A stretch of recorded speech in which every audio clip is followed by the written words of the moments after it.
लोग Africa discuss कर रहे थे लास्ट क्लास में, और हम लोग ने पर्वत वगैरह सारी चीज़ें डिस्कस कर ली थी, पॉलिटिकल मैप, पर्वत, ये सारी। आज हम लोग अफ्रीका के पठार के बारे में डिस्कस करेंगे। तो अफ्रीका के पठार या प्लेट्यूज,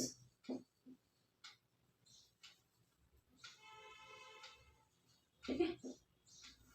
जब हम लोग अफ्रीका के पठार विभाग में, तो जनरल इंट्रोडक्शन हम लोग ये जानते हैं कि अफ्रीका जो है आपका, ये टोटली एक मरुस्थलीय, पर्वतीय, पठारी क्षेत्र है, ठीक है। या हम ये कह सकते हैं ना, पर्वतीय, एक मरुस्थल, ये पठारी क्षेत्र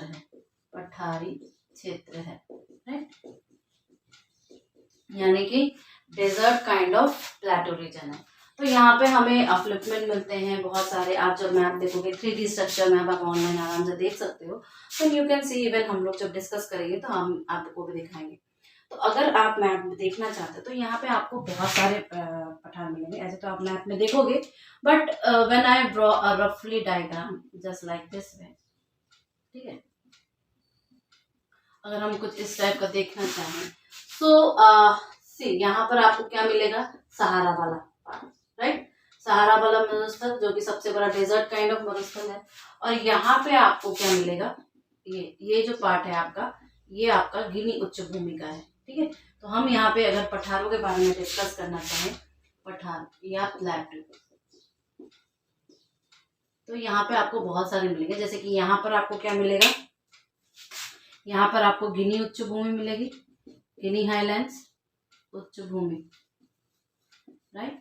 गिनी हाईलैंड्स,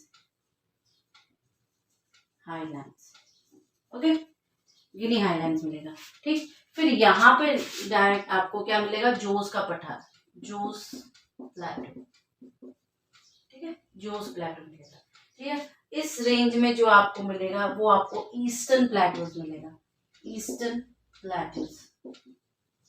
हम जानते हैं इसी तरफ हमारा क्या है, ग्रेट रिफ्ट वैली है या महान ध्वंस घाटी है, क्लियर। या पूर्वी पठार, पूर्वी अफ्रीका के पठार, ठीक है। अब ये हमारा साउथ का इलाका है। अच्छा, यहाँ पे आपको दो चीजें मिलेंगी, एक आपको कतांगा मिलेगा, एक आपको बेई मिलेगा।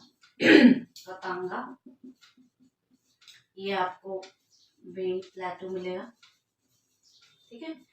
और ये जो इधर आपको एक इथोपिया का मिलेगा, लगभग इस टाइप का, इथोपिया हाई, ठीक है, इथोपिया उच्च भूमि मिलेगा।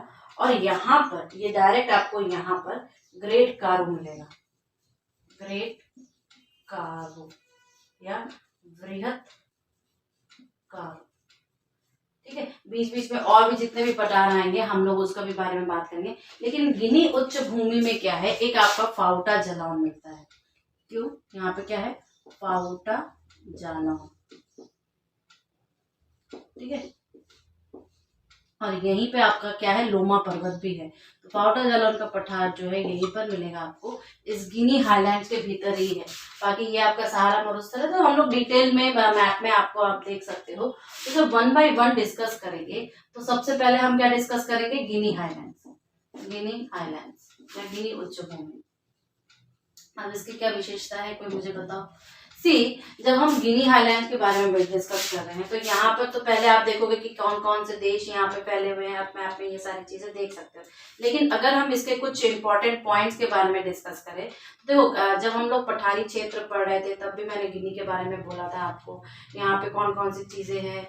मेनली जब आप एक जीके के पॉइंट ऑफ व्यू से भी देखोगे, ज्योग्राफिकल पॉइंट ऑफ व्यू से भी देखोगे, एक तो मैं आपको देश दिखा रही हूँ मैप में, वो आप देख सकते हो। दूसरा, आप यहाँ पे ये भी देख सकते हो कि यहाँ पर ये जो इलाका है, यहाँ पर दो इम्पोर्टेंट चीज आपको मिलती है। इस एरिया में दो इम्पोर्टेंट चीज मिलती है। पहला आपको लोमा पर्वत मिलेगा, लोमा माउंटेन, और दूसरा आपको मिलेगा कौन सा, फाउटा जालौन। दो चीजें इसकी इम्पोर्टेंट है, ठीक है, फाउटा जालौन प्लेटू और लोमा पर्वत। तीसरा, अगर आप देखोगे तो यहाँ पे बहुत सारी नदियों का मेन 3 रिवर्स, 3 नदियों का क्या है, उद्गम स्थल है। ठीक है, कौन कौन से, गाम्बिया, नाइजर और आपका सेनेगल। ठीक है, गाम्बिया, नाइजर और आपका सेनेगल। तो मैं इसको यहाँ पे ही लिख दे रही हूँ, गाम्बिया, नाइजर और सेनेगल। ठीक है, गाम्बिया, नाइजर और सेनेगल 3 प्रमुख नदियों का क्या है, ओरिजिनेट है, यहीं से ओरिजिनेट होती है, क्या ओरिजिन है यहाँ पे। ठीक है, इज दिस क्लियर गिनी उच्च भूमि का। ठीक, अब गिनी उच्च भूमि जो है ये आपके किस क्षेत्र में है, ये आपके पश्चिमी अफ्रीका के क्षेत्र में है। क्लियर, ये आपके पश्चिमी क्षेत्र के है। लेकिन इस गिनी उच्च भूमि में ही आपको क्या मिलेगा, पाउटा जलान का पठार। क्लियर है ना। आगे बढ़े, पाउटा जलान का पठार। आप मैप पे देखो कि पाउटा जलान का पठार कहाँ पर है, स्थित है ना। से ये क्या है, ये एक अफ्रीका का मैप है, जहाँ पे मैंने आपको बोला था कि इस एरिया में आपको गिनी राज्य पड़ेगा और यहीं पे आपका क्या है, आपका गिनी हाईलैंड्स है और यहीं पे आपके लोमा पर्वत वगैरह पड़ेंगे। ठीक है, तो you can C in map also. उसी का हमने छोटा सा भाग यहाँ पे कट आउट किया है, जूम किया है। तो मैं आपको बोलना चाह रही थी कि कौन कौन से एरिया में, या पहले तो हम लोग देखेंगे कौन कौन से राज्य में फैला हुआ है। तो देखो आपको यहाँ पे राज्य मिलेगा, ये ठीक, ये जो आपका लैंड है, ये आपका सियरा लियोनी। ठीक है, ये आपका कोटे डाइवोरी, ये और ये गिनी, इन 3 देशों में ये फैला हुआ है। तो द लोकेशन के तौर पे अगर मैं आपको बोलना चाहूँ, अगर मैं लोकेशन के तौर पे बोलना चाहूँ, तो कंट्रीज कौन कौन से हैं, कंट्रीज कौन कौन से हैं आपके, कोटे डाइवोरी, देन आपका सियरा लियोनी, देन आपका कौन सा है, गिनी। गिनी तो है ही, भी है गिनी हाईलैंड। फिर मैंने आपको बोला कि यहाँ से मेजर रिवर्स निकलती हैं 3, कौन कौन सी, देख लो, खुद ही देख सकते हो आप और फिर बता सकते हो। देखो, एक तो आपकी ये नाइजर है, राइट, अब आप देखो, फिर आपकी गाम्बिया है, ठीक है, और आपकी ये सेनेगल रिवर है। तो दीज 3 इंपॉर्टेंट रिवर्स जो हैं वो यहाँ से ही निकलते हैं। तो आपको पता चला कि ये जो गिनी उच्च भूमि है, कौन कौन से राज्यों में और कौन कौन सी नदियां ये फैला। अब देखो यहीं पर आपको एक और चीज मिलेगा। देखो थोड़ा सा अगर आप मैप को ध्यान से देखोगे तो थोड़ा सा ये uplifted area, that's why it is different colour letter. तो ये फाउटा जलौन भी यहीं पर है। फाउटा जलौन का पठार कहाँ पर होगा, ये आपका यहीं पर होगा। तो I am saying you the position of Fouta Djallon also. तो यहाँ पर रेनी वगैरह सारी प्रॉपर्टीज हम लोग देख चुके। तो देखो जब ये है तो ये ऊपर है, तो ऊपर से देखो यहाँ पे बहुत सारी नदियां निकल रही है। ये सेनेगल वाला भी है, यहीं पे गाम्बिया वाला भी, यहाँ पे छोटी छोटी और भी सारे ट्रिब्यूटरीज। ठीक है, तो ऑल दिस पाउटा जलान और ये आपका गिनी उच्च भूमि दोनों सेम जगह पे है। इस गिनी उच्च भूमि में ही पाउटा जलान। क्लियर है इतना ना। चलो आगे बढ़े। सेकेंड वाला हमारा पाउटा जलान है, पाउटा जलान। ठीक है,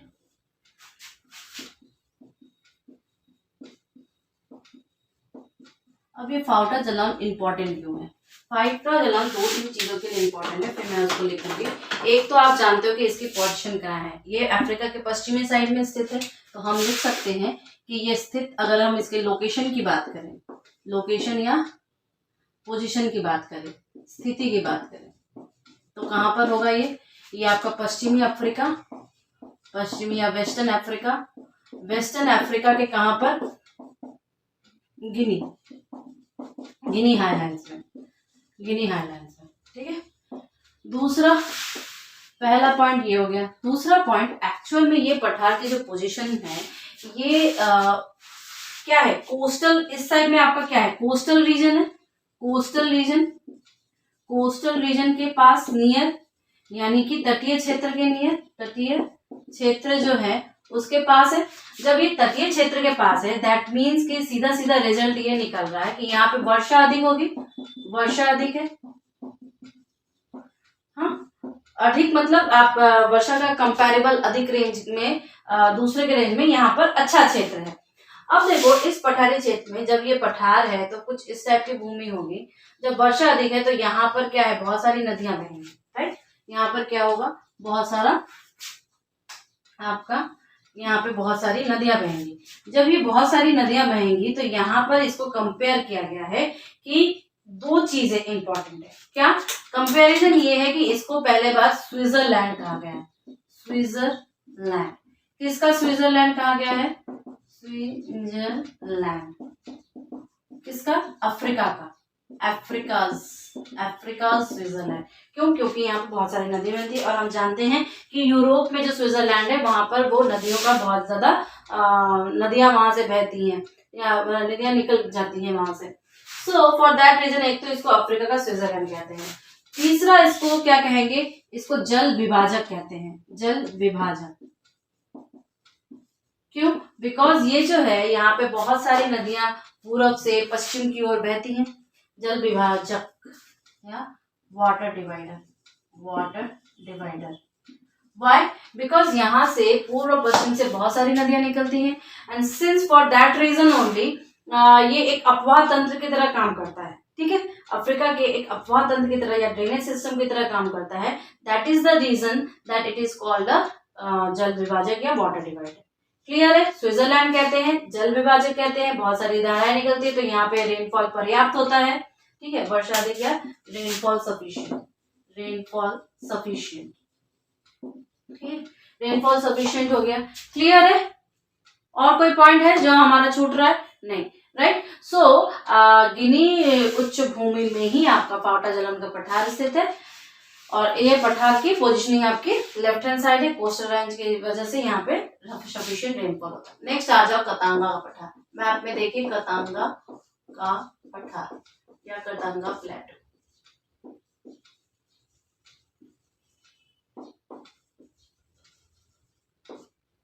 ये आपके कहाँ पर होगा बताओ? ये मैंने आपको इस साइड में दिखा था तो सेंट्रल अफ्रीका के साइड में होगा या मध्यवर्ती अफ्रीका में होगा। अगर हम इस कतांगा के पठार के बारे में बात करें तो क्या होगा कि ये मान लो आपका अगर कतांगा का पठार है, कतांगा का पठार, तो ये कहाँ पर स्थित है? It is situated between the two country, दो कंट्री है। एक आपका डेमोक्रेटिक रिपब्लिक क्या कॉन्गो, ठीक है, डीआरसी और नीचे आपका जाम्बिया है। ठीक है, दो इंपॉर्टेंट है जो इन दोनों के, डीआरसी यानी गणतांत्रिक आपका कॉन्गो। अब ये कतांगा का पठार जो है यहाँ से बहुत सारी धाराएं निकलती हैं। ठीक है, बहुत धाराएं, यहाँ बहुत सारी धाराएं निकल रही हैं। तो जब इसमें धाराएं निकल रही है उसमें सबसे इम्पोर्टेंट धारा जो है, इम्पोर्टेंट जो धारा है आपकी वो क्या है? लुआलाम्बा, लुआलाम्बा नदी। ठीक है, जो यहाँ से निकल रही है। लुआलाम्बा नदी यहाँ की बहुत इंपॉर्टेंट नदी है। नेक्स्ट अगर हम देखें तो देखेंगे कि यहाँ पे कोबाल्ट एंड कॉपर के भंडार मिलते हैं। ठीक है, और यहाँ पर यह जो आपका जो धारा है, ठीक है, एक तो ये प्रमुख धारा है यहाँ से निकलती है। तो नील नदी जो है ये बाद में ये सारी चीजें जाके नील नदी में मिल जाती है। क्लियर? सो नील नदी जो है आपके इस अफ्रीका की दो इम्पोर्टेंट, सॉरी नील नदी नहीं, कांगो में जाके मिल जाती है। तो दो जो इम्पोर्टेंट है आपके यहाँ पर आपके रिवर्स, एक नील और दूसरा कांगो। ठीक है, ये दोनों काफी इम्पोर्टेंट है। और ये जो आपका this area will be your Katanga का पठार, राइट? कतांगा का पठार या कतांगा प्लेटो, कतांगा प्लेटो। मैंने आपको बोला था कि यहाँ से बहुत सारे धाराएं निकलती हैं। सो सी यहाँ उनमें से सबसे प्रमुख नदी है आपका लुआलाम्बा। ये देखो, ये है ना, ये जो पूरा का पूरा पूरा यहाँ पर लुआलाम्बा, तो Lualaba is your important one. Clear? आप सभी एटलस लेके बैठना और एटलस लेके ये सारी चीजों को लोकेट करना। फिर आपका देखो बाई का पठार, हमने बोला था दोनों पास पास हैं। हाँ, और ये बेई का पठार जो भी है वो कोस्टल के पास है। सी यहाँ पर ये आपका कोस्टल रीजन है, तो कोस्टल रीजन के ये पास है, दैट्स वाई यहाँ पर क्या है, पर्याप्त आपको क्या मिलेगा,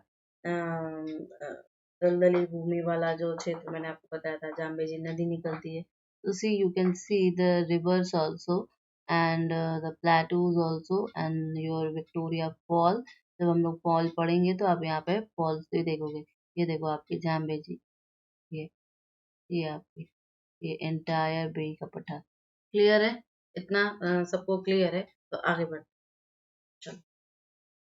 ऐसा है बेई का पठार, बेई ब्लेई का पठार। ठीक है, अब ये बेई का पठार जो है, ये फर्स्ट तो पॉइंट आप मैप में भी देख सकते हो, ये अंगोला, सेंट्रल अंगोला, अंगोला का देश में स्थित है। आपके पोजीशन अगर कहें या स्थिति अगर कहें या लोकेशन अगर कहें। ठीक है, दूसरा अगर हम ये देखें कि ये यहाँ का जो है मोस्टली ये सेंट्रल अंगोला में को घिरा हुआ है, ज्यादा यहीं पर आपका है। बाकी आप देश के तौर पर अगर कभी एग्जाम में आ जाए तो आप लिखोगे क्या, बे का पठार। नेक्स्ट अगर हम कहें, यहाँ पर बहुत सारे रिवर ओरिजिनेट्स होते हैं। अगर हम प्लेटू वाइज लिखें, देखो ये अगर बे का पठार है, बे प्लेटू, ठीक है, यहाँ से बहुत सारी नदियां आपकी निकल रही हैं। ठीक है, ये नदियां जो यहाँ पर क्या है, ये इसका पदेन क्षेत्र है, पदेन क्षेत्र है इस पठार का। और पदेन क्षेत्र पे जाके यहाँ पे एक दलदली या जलाशय वाटर सोर्स बनाती है। आप लिख दो इसको वाटर सोर्स या जलाशय, जलाशय या जल का स्रोत बनाती है। अब ये जलाशय से आपका एक इंपॉर्टेंट नदी निकलती है, जाम्बेजी, जाम्बेजी नदी,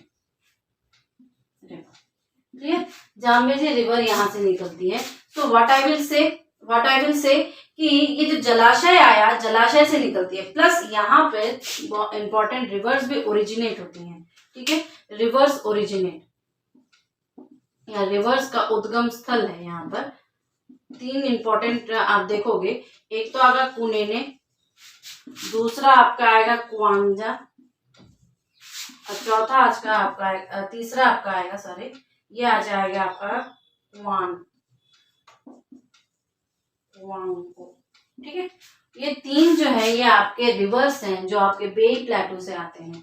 क्लियर, एक तो ये आपका जाम्बेजी हो गया जो कि पहले जलाशय में आया, जलाशय में आने के बाद ये क्या करेगा, वहां से जाम्बेजी नदी निकल रही है।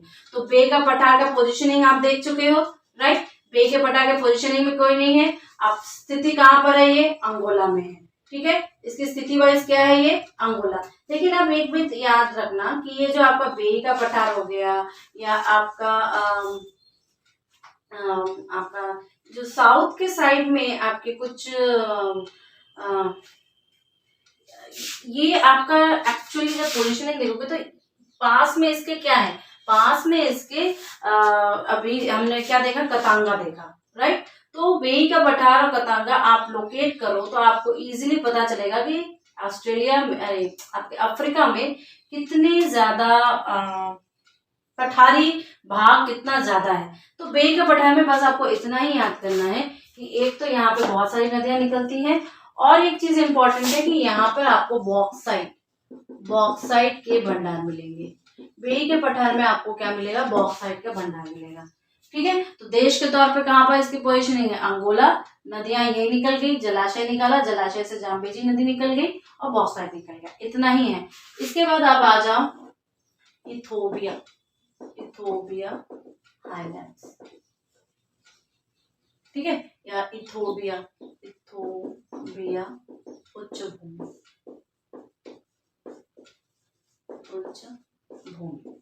क्लियर है ना। सी ये जो इथोपिया हाईलैंड्स है या इथोपिया उच्च भूमि है, मैंने इसको बोला था कि यहाँ पर 2 इम्पोर्टेंट चीजें हैं। एक तो आपको क्या मिलेगा, ताना झील मिलेगा, एंड सी दिस इज जो ताना झील। ठीक है, ये पार्ट पूरा का पूरा इथोपियन हाईलैंड से, मैंने इसको जूम किया है। तो यहाँ पर आपने देखना कि ये देखो यहाँ से, तो यहाँ पर आपको क्या मिलेगा, देखो यहाँ पे आपको ब्लू नील नदी का उद्गम स्थल मिलेगा, ये आपकी ब्लू नील नदी है, और ये आपका ताना झील है, ये वाला।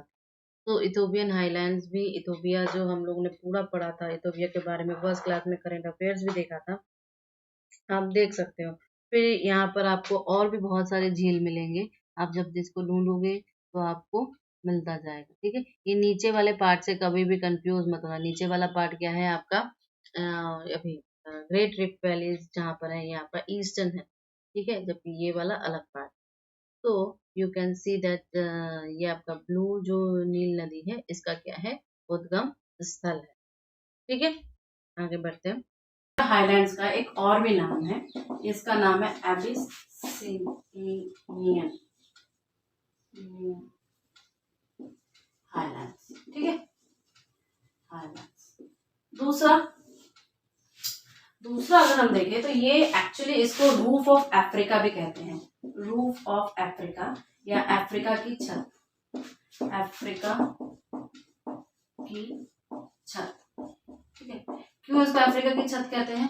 बिकॉज इसका अगर स्ट्रक्चर वाइज हम देखें तो ये आपको एक तो ये आपके ईस्टर्न साइड में मिलेगा, इसकी पोजीशनिंग अगर देखें तो ईस्टर्न साइड में मिलेगा, ईस्टर्न साइड या पूर्वी क्षेत्र में मिलेगा। ठीक है, तो ये थोड़ा सा एकदम छत की तरह ऊंचा भी है और फिर एक साइड आगे ढाल की तरह गिर रहा है।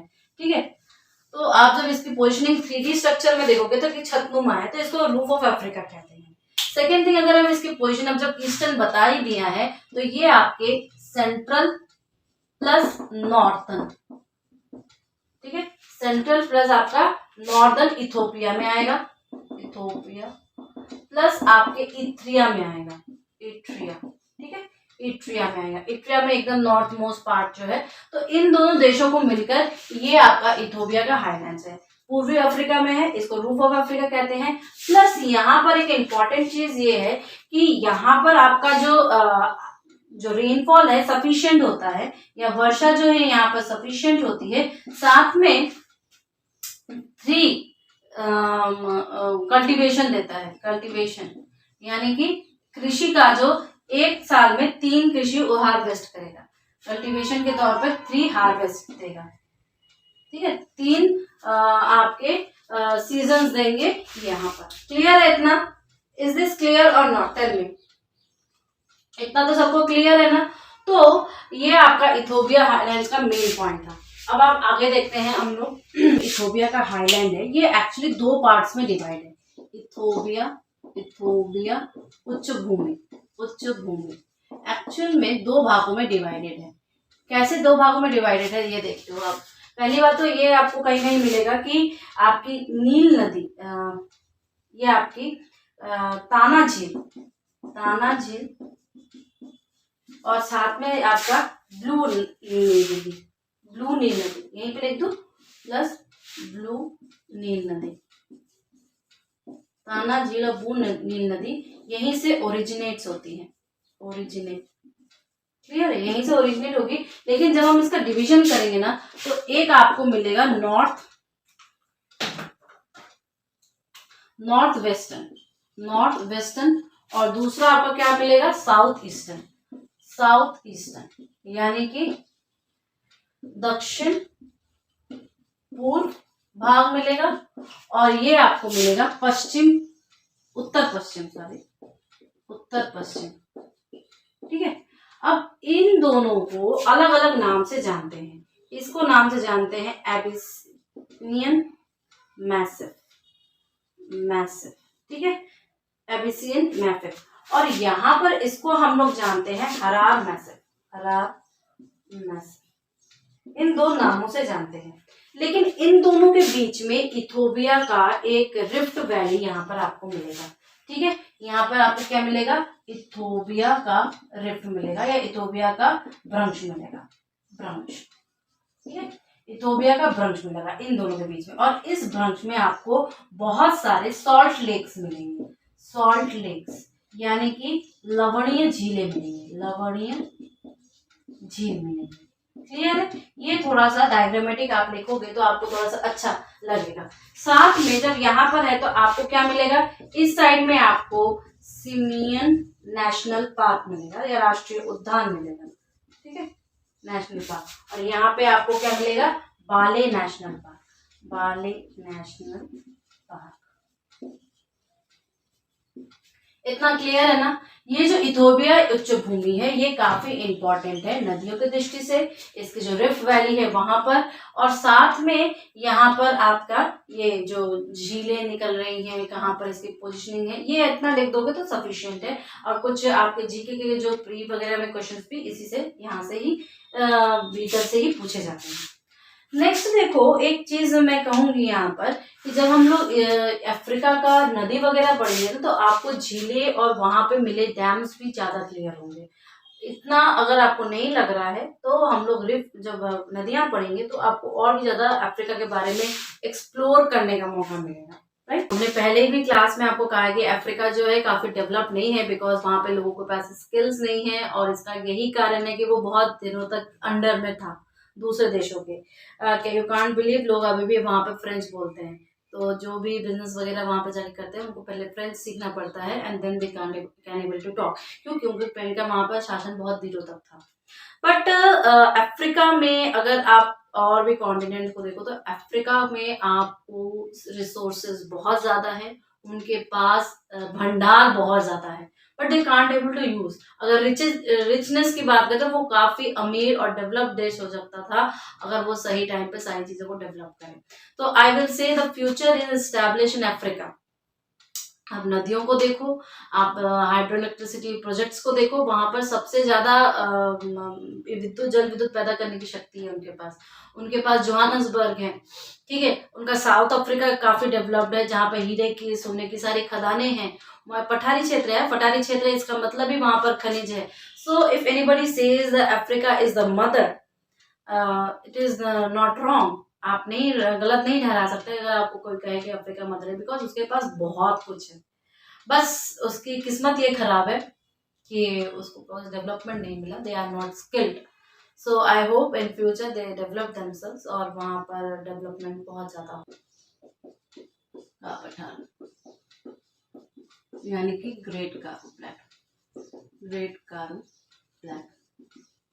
इसकी पोजीशनिंग देखो, ये आपके कहाँ पर है, साउथ अफ्रीका, दक्षिणी अफ्रीका में। तो ये यहाँ का मेन पठार है, मेन प्लेटो, ठीक है। ये यहाँ का मेन प्लेटो है, बहुत ज्यादा खनिज संपन्न, सबसे इम्पोर्टेंट। ऑब्वियसली सबको कमर्शियलाइजेशन पहले देखता है, बहुत खनिज संपन्न है,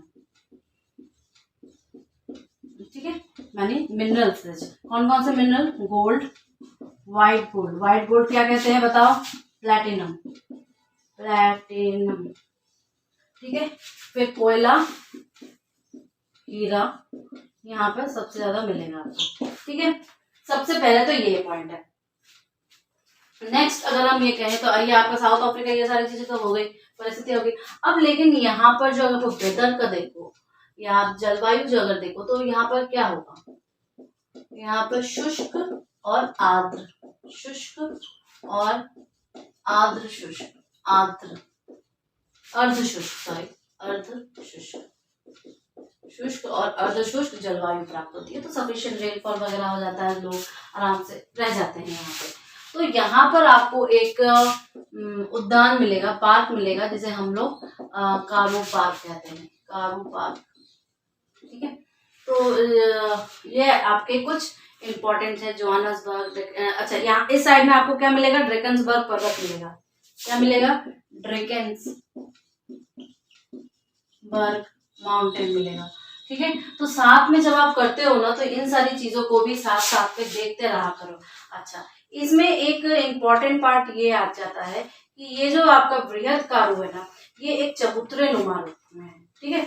ये चबूतरा जानते हो ना, घर में आपके जो चबूतरे होते हैं, तो ये क्या है कि ये जो इसका जो पोजिशनिंग है, इट जस्ट लाइक अ चबूतरा, एक चबूतरे नुमा स्ट्रक्चर है, नुमा संरचना है, ठीक है, इस पठार की। तो इस वजह से इसको दो पार्ट में डिवाइड किया जाता है।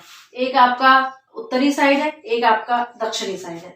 उत्तरी साइड यानी नॉर्दर्न साइड, नॉर्दर्न साइड, और नॉर्दर्न साइड को हम लोग क्या कहते हैं? ग्रेट कारू कहते हैं, ग्रेट कारू, ठीक है। और ये आपका क्या है? साउदर्न साइड, दक्षिणी साइड, साउदर्न साइड, इसको हम लोग क्या कहते हैं? निम्न कारू या निम्न कारू, ठीक है। एक आपको ग्रेट कारू कहेंगे और एक आपको लघु कारू, स्मॉल कारू। ग्रेट कारू लिख दिया था, स्मॉल कारू लिख देते हैं, स्मॉल कारू, क्लियर। तो इसका स्ट्रक्चर कैसा है? चबूतरे नुमा है, बृहद कारू का। बाकी पोजिशनिंग आप देख लो, क्लियर है। ये आपके कहाँ पर है? साउथ अफ्रीका में स्थित है। नाउ सी, जब आप नीचे की तरफ आओगे अफ्रीका के मैप में, तो आपको ये जो एरिया है ये पूरा आपका क्या है, साउथ अफ्रीका है। ठीक है, यहाँ पे इम्पोर्टेंट सबसे इम्पोर्टेंट नदी, जब हम लोग नदियों के बारे में पढ़ेंगे, ऑरेंज, और दूसरा यहाँ का पर्वत है ड्रेकेंसबर्ग। क्लियर, यहीं पे आपको जो इसका दक्षिणतम पॉइंट मिलेगा वो भी मिलेगा, और केप ऑफ गुड होप ये भी आपको मिलेगा। All these things we have discuss before, तो मैं आपको नहीं बताना। हाँ, मुझे अभी यहाँ पे एक्चुअली दिख रहा है एक चीज, ये विक्टोरिया फॉल, याद रखना विक्टोरिया फॉल और विक्टोरिया लेक दोनों डिफरेंट है। ठीक है, सो ये आपके साउथ का जो पार्ट है, ये जो साउथ का जो पार्ट है, यहाँ पर आपको क्या मिलेगा, यहाँ पर आपको मिलेगा बृहद कारू या ग्रेट कारू। ठीक है, और भी उसको जूम करते हैं, नाउ सी, ये आपका ग्रेट कारू कहाँ गया, ये है आपका। ठीक है, ये आपका एरिया पूरा ग्रेट कारू का है, और ये आपका जो पूरा एरिया है ये आपका क्या है, साउथ अफ्रीका। ठीक है, तो अगर मैं ग्रेट कारू की बात करूँ तो ग्रेट कारू में आप क्या लिखो, हमने आपको देश तो यही आ जाएगा आपका, क्लियर है, देश तो आपका यही आ जाएगा, लेकिन यहाँ पे बहुत सारे इंपॉर्टेंट चीजें हैं, या आप बता सकते हो इम्पोर्टेंट कंट्रीज है, सॉरी इम्पोर्टेंट प्लेसेस हैं। जैसे ये देखो आपका, आप अपने मैप में थोड़ा सा देखोगे तो आपको यहीं पे जोहान्सबर्ग वगैरह सारी, तो that is very good for your minerals, right. तो हम लोग आगे बढ़ते हैं इसके, महान अफ्रीका के पठार, ये कहाँ पर स्थित है लोकेशन वाइज अगर देखें तो पूर्वी अफ्रीका में या ईस्टर्न अफ्रीका में। क्लियर, पहली बात तो ये पूर्वी अफ्रीका में स्थित है, लेकिन इम्पोर्टेंट क्या है यहाँ पे, दो तीन चीजें बहुत इंपॉर्टेंट है। पहली बात, जो अफ्रीका की सबसे ऊंची पहाड़ क्या है, किलिमंजारो, किलिमंजारो। ठीक है, किलिमंजारो जो पर्वत है वो यहीं पर स्थित है। दूसरी चीज यहाँ पर विक्टोरिया है, विक्टोरिया झील जो फ्रेश वाटर की झील है, विश्व की तीसरी फ्रेश वाटर की झील है, सबसे बड़ी। देन अगर हम ये देखेंगे कि ये जितने भी पठार हैं आपके अफ्रीका में, उसमें सबसे ऊंचा वाला जो पठार है ये यही है, ऊंचा पठार अफ्रीका का। अफ्रीका के जितने भी ऊंचे पठार है उसमें सबसे ऊंचा पठार जो है यही है। तीसरा पॉइंट अगर हम इसका देखना चाहें तो यहाँ इक्वेटर यहाँ से गुजरता है, इक्वेटर, इक्वेटर या आप बोलोगे विषुवत रेखा, विषुवत रेखा यहीं से गुजरती है। पोजीशनिंग आप देख सकते हो, लेकिन सबसे इंपॉर्टेंट नोट करने वाली बात यहाँ पर है कि यहाँ पर ये जो पार्ट है इस पार्ट में कंटेन करता है great rift valley, great African rift valley. ठीक है, ग्रेट अफ्रीकन रिफ्ट वैली, आप मैप में इसकी पोजीशन देखो, इसके देश देखो, सारी चीजें इसके देखो। ठीक है, अब देखो दो चीज मैं ये कहूंगी, है महान भ्रंश घाटी, महान भ्रंश घाटी, ये तो इम्पोर्टेंट है क्योंकि ये विषुवत रेखा से गुजरते हैं। यहाँ की पर्याप्त वर्षा मिलेगी इसको, पर्याप्त वर्षा मिलेगी इसको, यानी कि सफिशिएंट रेनफॉल होता है यहाँ पर, सफिशिएंट रेनफॉल होगा, रेनफॉल अधिक होगा तो इसका मतलब क्या है कि बायोडाइवर्सिटी अधिक होगी, बायोडाइवर्सिटी या जैव विविधता अधिक होगी, जैव विविधता, जैव विविधता अधिक होगी। जब जैव विविधता अधिक होगी तो यानी कि घने जंगल होंगे, घने जंगल होंगे, रेन फॉरेस्ट होंगे, जंगल, या आपको डीप रेन फॉरेस्ट मिलेगा, रेन फॉरेस्ट मिलेगा, रेन फॉरेस्ट मिलेगा यानी कि यहाँ पर जनजातियां होंगी, जनजातियां होंगी अधिक। ठीक है, यानी कि ट्राइब्स होंगे। तो यहाँ पर एक मसाई ट्राइब्स पाई जाती है, कौन सी ट्राइब पाई जाती है, मसाई ट्राइब, मसाई ट्राइब। ठीक है, यहाँ पर मसाई जनजाति पाई जाती है, और क्योंकि यहाँ पर बहुत घने जंगल है, और ये आपका सारा इंपॉर्टेंट है। बाकी आप मैप में जब हम आपको दिखाएंगे कि कहाँ से कहाँ तक ये फैला हुआ है, विश्वास करो ये जो रिफ्ट वैली है ये आपके एशिया तक है। ठीक है, सो वी विल यहाँ पर आपका सारा ये आपके प्लेटूज खत्म होते हैं। नेक्स्ट पार्ट में हम लोग झील और नदियां दोनों एक साथ करेंगे, सो ये आपको हेल्पफुल मिले। Now see, east African plateaus जो है, या पूर्वी अफ्रीकी पठार, ईस्ट अफ्रीकन प्लेटू, ईस्ट अफ्रीकन प्लेटू, या आपका पूर्वी अफ्रीका के पठार, राइट। तो इसमें देखो आपको बहुत सारी चीज़ें मिलेंगी, जो मैंने हम लोगों ने डिस्कस किया। हमने आपको तब भी बोला था जब मैप में हम दिखाएँगे, एक तो माउंट केनिया और ये किलिमंजारो, ये दोनों ही कहाँ पर बसे हुए हैं आपके ये जो हिस्सा है ना, ये देखो कभी भी दोनों को मिक्स मत करना। इथोपिया हाइलैंड्स यहाँ पर है और ये पठार यहाँ पर है। देखो कलर भी आपको अगर ध्यान से देखोगे तो इथोपिया का उच्च भूमि है, हाइलैंड्स है, इसलिए इसको थोड़ा डार्क ब्राउन किया गया है, जबकि ये पार्ट पठार के रूप में है, प्लेटो के रूप में है, इसलिए इसको क्या किया गया, उससे थोड़ा हल्का शेड है, जबकि डेजर्ट का उसने एकदम ही हल्का शेड किया है। तो सी ये आपको ये जो एरिया है ये पूरा का पूरा आपका क्या है, ईस्टर्न अफ्रीकन प्लेटो। इसी में आपको देखो ग्रेट रिफ्ट वैली भी मिलेगा। ये जो आपका रिफ्ट वैली है यही। तो एक्चुअली में जो मैं तो बस आपको बताना चाहती हूँ कि ये जो पठार है विश्व का विशालतम 4800 किलोमीटर में फैला हुआ जो भ्रंश घाटी है उसको कंटेन किया हुआ। ठीक है, तो ये जो पठार है ये फर्स्ट थिंग हम ये कहेंगे कि ये great rift valley, great rift valley जो कि वर्ल्ड का सबसे बड़ा रिफ्ट वैली है, इसको कंटेन किया हुआ है इसी पठार में। दूसरी चीज हम बोलेंगे कि कहाँ से कहाँ तक फैला हुआ है, ये हम कहेंगे तंजानिया में, तंजानिया तंजानिया में जो आपका मालावी झील बोलो या न्यासा झील, न्यासा झील, न्यासा या आपका माला जो लेक है, झील है, वहां से लेके, ठीक है, उसके बाद वो कहाँ बटा है, दक्षिण से उत्तर दिशा में जा रहा है, मतलब नीचे से ये ऊपर की ओर जा रहा है। क्लियर, दक्षिण से उत्तर की ओर जा रहा है, दैट मीन्स योर साउथ से ऊपर की ओर जा रहा है, और लाल सागर, स्वेज खाड़ी और अकाबा झील से होते हुए मृत सागर में विस्तृत है। क्लियर है, या मुझे सारी चीजें बोलनी पड़ेगी। यहाँ पर आपका रेड सी मिलेगा, सर्च करो आपको, ये देखो, ये आपका रेड सी है ना, ये ये हमने कहा ना, ये मित्र जो आपका जो रिफ्ट, ग्रेट रिफ्ट है, ये ऊपर की ओर बढ़ रहा है, रेड सी है यहाँ पर आपको रेड सी मिलेगा, और यहीं पर आपको स्वेज की खाड़ी भी मिलेगी, और आपको क्या मिलेगा, मृत सागर भी मिलेगा। तो मृत सागर आपको यहाँ पे दिखेगा नहीं, बिकॉज मृत सागर जो है वो आपके एशिया में, मृत मृत सागर कहाँ पर है, ये एशिया में है। तो ये दक्षिण से की ओर जा रहा है, दक्षिण से उत्तर की ओर, साउथ टू नॉर्थ की ओर जा रहा है, जहाँ पे उसको क्या क्या मिलेगा, रेड सी मिलेगा पहले, रेड सी मिलेगा, फिर उसको क्या मिलेगा बताओ, आपका ये स्वेज की खाड़ी मिलेगा, स्वेज, गल्फ ऑफ स्वेज मिलेगा, गल्फ ऑफ स्वेज मिलेगा, ठीक है, फिर वो अकाबा की खाड़ी जाएगा, अकाबा की खाड़ी जाएगा, फिर आपके एशिया में मृत सागर, मृत सागर, जब हम लोग एशिया पढ़ेंगे तो आपको एशिया में मृत सागर भी मिलेगा। तो the rift valley is moving like this, right, वो इतना वो फैला हुआ है, इसलिए वो हम इसे महान भ्रंश घाटी कहते हैं या ग्रेट रिफ्ट वैली कहते हैं। ठीक है, तो कैन यू से कि मतलब ये इतना ज्यादा बटा हुआ है कि लास्ट में स्विट्जरलैंड के पठार पर जाती है इसकी विलंबाई। Can you imagine, Switzerland, Switzerland कहाँ है, वहां तक इसकी पठार की वैली जाती है।